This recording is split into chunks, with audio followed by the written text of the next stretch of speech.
খামারের অফিস রুমের দরজার গেট লাগানো দ্বিতীয় পর্বতে সবাইকে স্বাগতম এবং গেট সাজানো নিয়ে এটা শেষ পর্ব। ভিউয়ার্স, দেখতে তো পাচ্ছেন ভিডিওর মধ্যে সিম্পলের মধ্যে আমি আমার খামারের যে দরজার মধ্যে গেটটি আছে ওইটা সিম্পলের মধ্যে আমি সাজানো শেষ করলাম।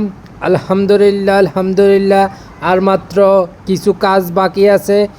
এই ভিডিওর মধ্যে দেখাবো সিম্পলের মধ্যে কিভাবে আমি আমার খামারের দরজার মধ্যে গেটটি সাজানো শেষ করব। তো দেখতে তো পাচ্ছেন আমি দুই পাশে এক এক করে আপনার হলুদ কাপড় দিয়ে একটা সিম্পলের মধ্যে সাজানো শেষ করলাম। এখন আমি মাঝখান দিয়ে একটা ডুম্বুর বানাইছি হলুদ কাপড় দিয়ে, আর জিও শিট দিয়ে আমি একটা ডুম্বুর বেনেছি এবং দুই পাশে দিয়ে বেলুন দিয়ে সাজাই দিমু।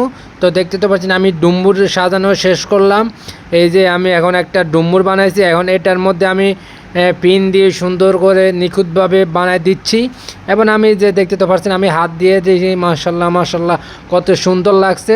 আমি এখন এই যে দুই পাশের মাঝখানে এখন আমি বেলুন দিয়ে সুন্দর করে দিয়ে দিব। দেখতে তো পাচ্ছেন আমি একটা বেলুন ফুলিয়ে নিয়েছি। তো সুন্দরভাবে আমি এখন এখানে একটা বেলুন বাঁধে দিব এবং ওইখানে একটা বেলুন বাঁধে দিব। তো ভিউয়ার্স, আমি আপনাদের মাঝে কথা বলতে বলতে আমার সম্পূর্ণ কাজটি শেষ করলাম। আপনাদের মাঝে তো আমি এভরিথিং আমার এই খামারে কি করছি না করছি এভরিথিং সব কিছু আপনাদের মাঝে আমি শেয়ার করি। আলহামদুলিল্লাহ দীর্ঘ 4 মাস অপেক্ষা করার পরে আগামীকালকে আসছে রোজ মঙ্গলবার, তারিখ 18/8/2026 সাল। আগামীকাল রোজ মঙ্গলবারে আমি আমার এই অফিসটি উদ্বোধন করব।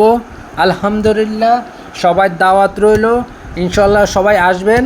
আমি কালকে আমার এই খামারটি উদ্বোধন করব, তারপরে আমি আমার এই খামারের অফিসটি চালু করব।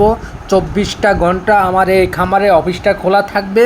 তো যারা ডিমগুলো অর্ডার করতে চান 24 ঘন্টা অর্ডার করতে পারবেন ইনশাল্লাহ। আগে আমার অফিস ছিল না, তাই আমি আগে অফিস টাইম দিয়েছি সকাল 9টা থেকে রাত 9টা পর্যন্ত। এখন আলহামদুলিল্লাহ আমার অফিসটা খোলা থাকবে, 24টা ঘন্টা খোলা থাকবে ইনশাল্লাহ। গাইস, আমি আবারও বলতেছি আগামীকাল রোজ মঙ্গলবার আমি আমার এই খামারের অফিসটা উদ্বোধন করব। তো সবাই তারিখটা মনে রাখবেন, 18/8/2026 সাল রোজ মঙ্গলবার আমি আমার অফিসটা উদ্বোধন করব। তো আলহামদুলিল্লাহ আপনাদের মাঝে কথা বলতে বলতে ভিডিও শেষ পর্যন্ত চলে আসলাম। এখন বিদায় নেওয়ার পালা। আসসালামু আলাইকুম ওয়া রাহমাতুল্লাহি ওয়া বারাকাতুহু। সবাই ভালো থাকবেন। ভিডিওটা এই পর্যন্তই। তো ভিডিওটা কেমন লাগছে অবশ্যই কমেন্টে জানাবেন।